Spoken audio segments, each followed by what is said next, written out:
Welcome, everyone. Welcome to my live broadcast. Thanks for coming in tonight, and welcome to my replay viewers on Periscope.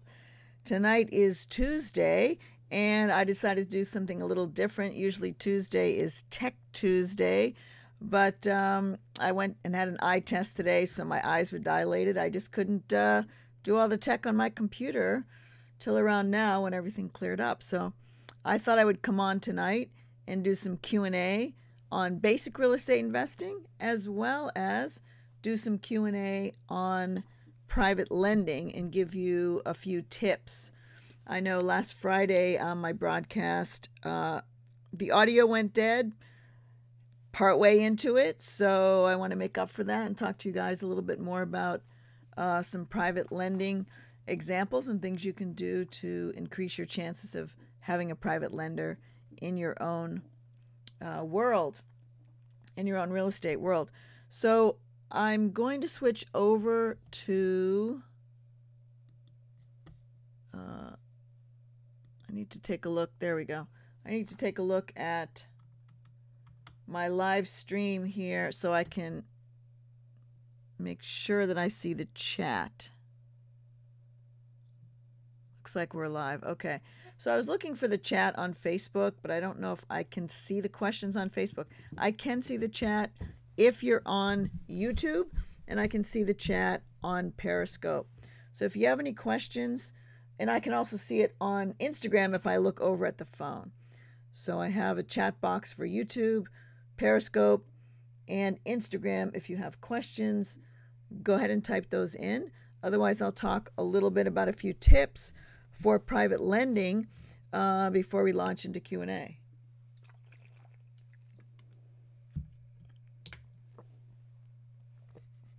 Let me just switch over here.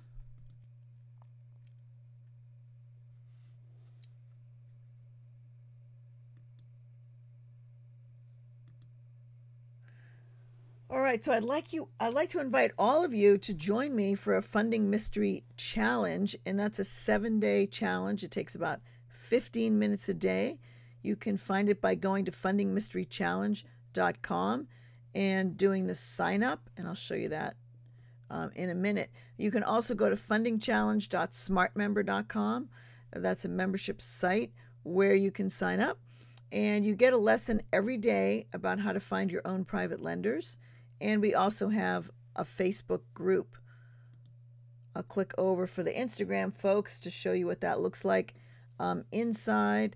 And let me find another way to show you guys the inside of that. Let me see.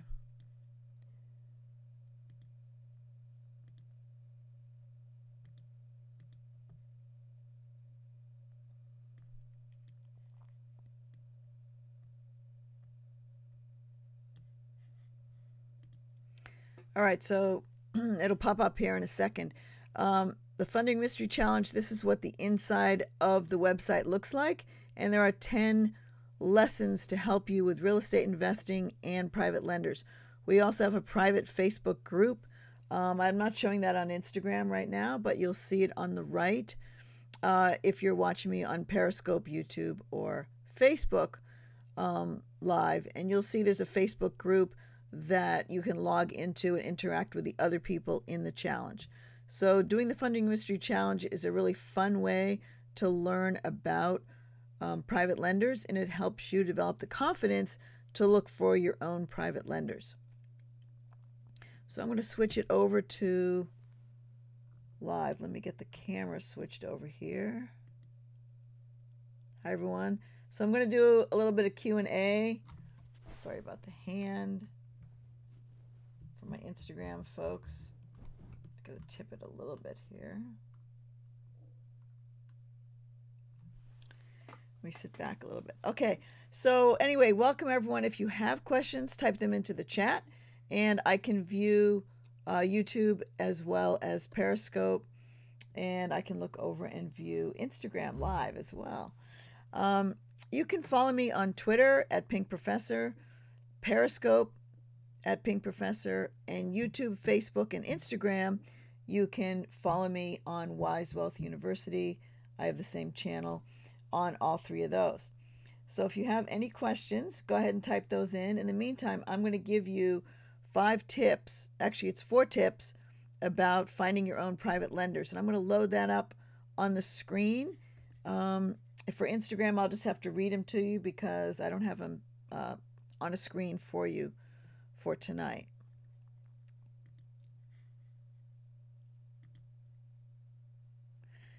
All right, so here's some tips about finding private lenders. If you, for Instagram, I apologize, I'm not looking at the screen because I have 3 screens open right now. So I'm not looking right at the phone. I'm broadcasting to Instagram on the phone. So anyway, here's 4 tips about finding private lenders. First of all, you really need credibility. And where do you find that credibility? What I suggest everyone does is create a file that you can show to people.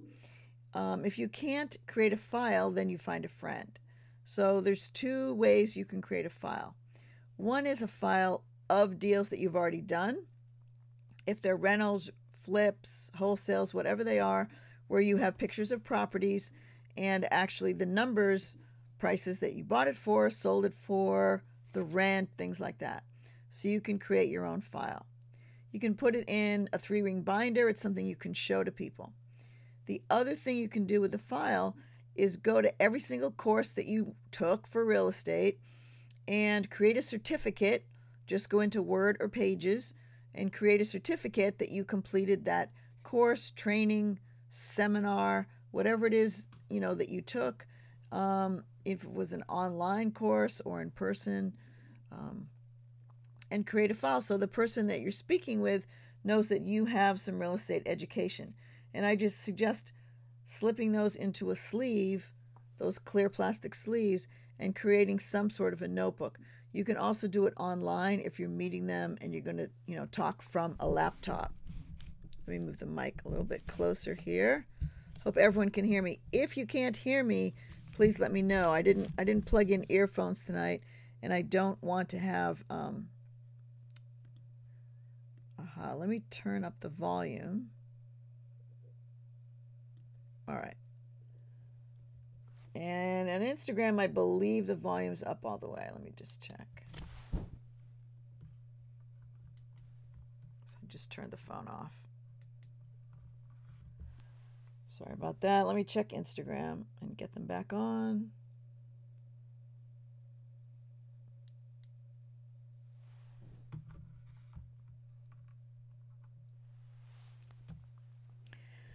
All right, and if you don't create a file, or if you feel that you don't have the credibility because you're just starting out, you need to find a friend who's done some rehabs, remodels, has rentals, and you bring your potential private lender to look at the deals the friend has done.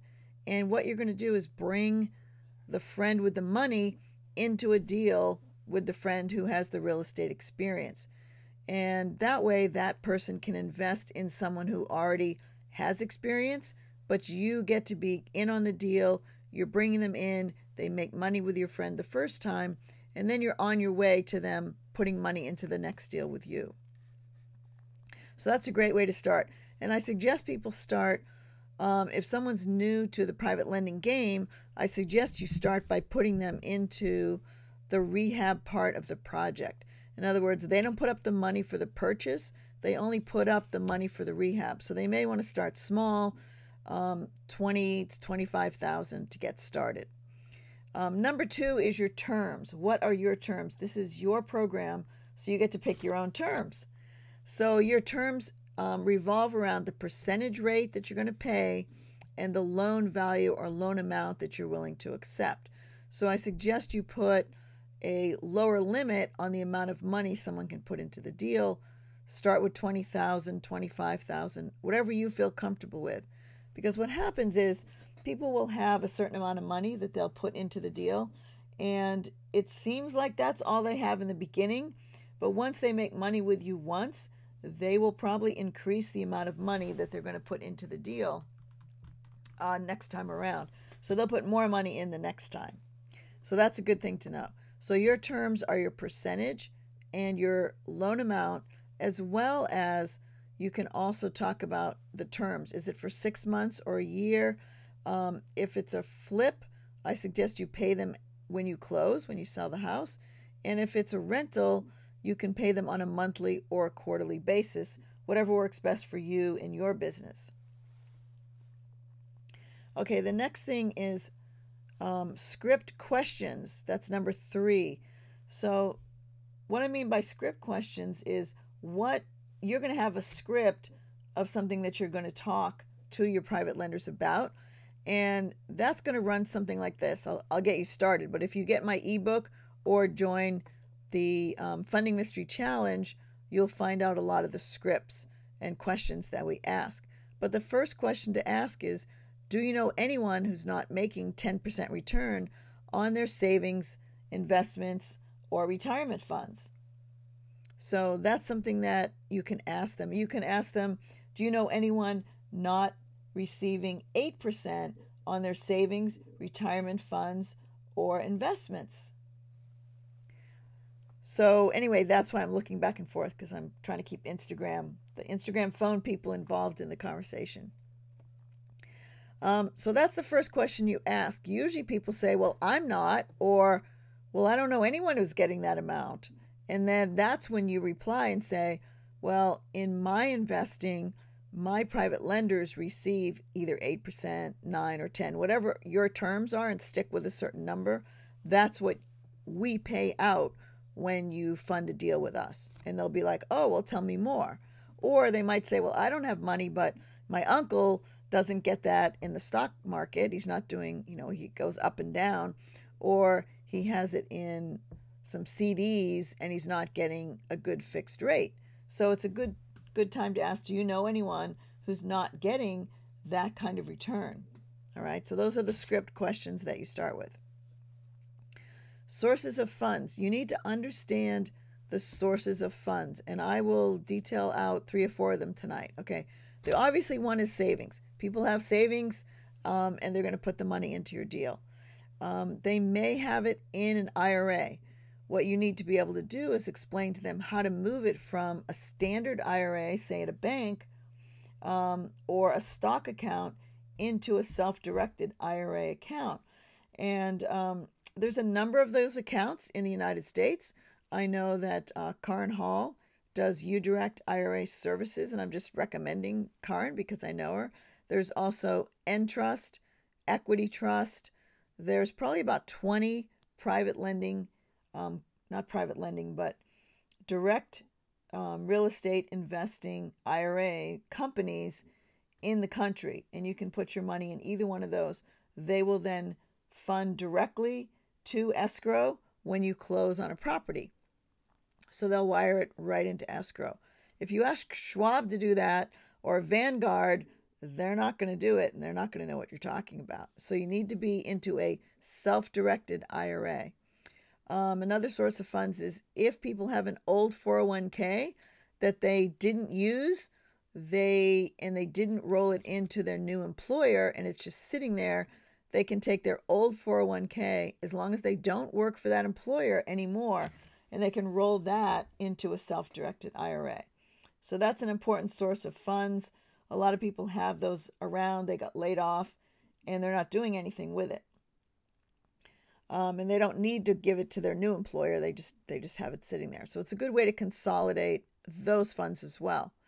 Another one is people can borrow, if they're working for their current employer and everything's in their 401k, they can take a loan from their present employer. You've got to pay them a pretty good interest rate because they're going to be paying it back to their own IRA, to their own 401k at a particular interest rate. And they'll be getting maybe 1 or 2% because they'll move the money they borrow. So say they borrow 50 grand, they'll move that money into a fixed rate portion of the 401k, and then they'll lend it out.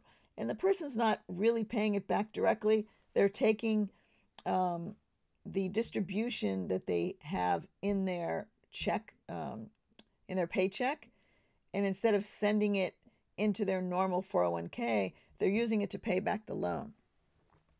So they take out a loan for $50,000.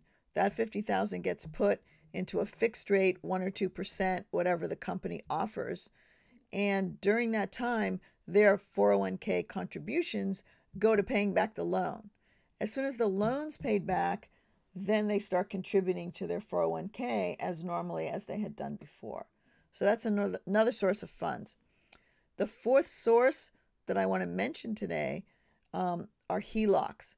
If someone has a HELOC on their house, a home equity line of credit, and they're not using that home equity line, it hasn't been used, it's just open, they can borrow that money. They'll write a check from their home equity checkbook, and they will take that check and send that to escrow. Or they'll actually, I think they have to deposit it into their own account, their own, personal checking account. And then, excuse me, after that, they can, after those funds settle, they can wire that money directly to the escrow of the deal that you want to fund. So those are the four things I want you to know to get ready to find your own private lenders. Is one, you have to establish credibility. So establish credibility by making a file, either of properties you've done or of properties that, or of courses and training that you've had. The second way to establish credibility is bring your private lender to a friend who's already doing, I don't want to tip over my tripod here, who's already doing work. Okay, so the credibility comes from your friend. Number two is, what are your terms? Settle on your terms. Your terms are your interest rate, the loan amount that you're willing to accept, and the length of the term. If it's a rental, it should definitely be a long-term loan. If it's a flip, I usually do it for 12 months. Usually they get the money back in 6, but sometimes something doesn't go well and it gets extended. All right. And then also practice your questions. Practice what you're going to say to your private lenders and have that question figured out to start your conversation. Number 4 is understand your sources of funds so that you can explain to someone when they ask you, well, how do I do it? Where do I get the money from? You always explain that you don't accept any money directly. It has to go into an escrow when you purchase an account. I mean, yes, you can accept it, but it's not a good idea. There's nothing stopping you from. So we always send the money directly to escrow. That way they have title insurance.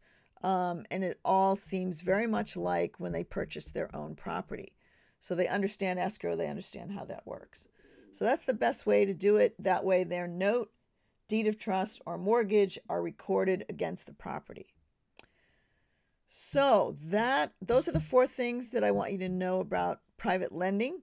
And it's a good thing I talked about these because Friday my audio went out. So I'm going to have to kind of clip that end of my audio off and switch it over. So tomorrow's Wednesday. I will be on talking about Wholesale Wednesday. And I was on late tonight, so I was hoping to get questions. Sometimes you just can't find people that are still... Let me just check YouTube here. But I've got my YouTube chat.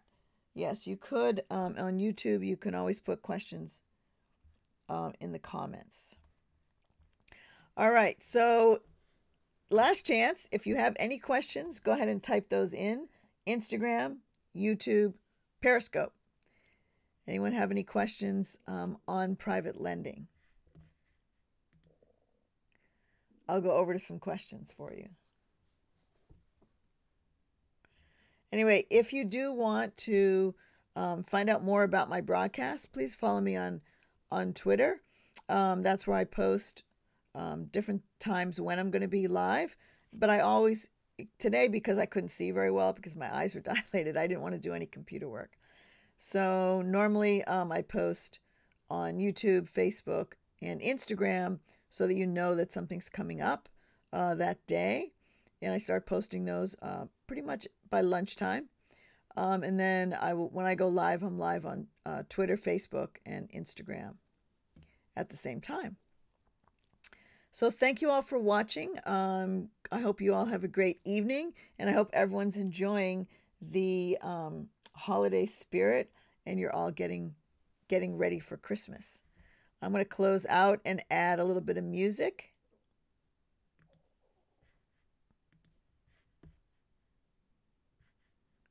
Let me get my Facebook music going here.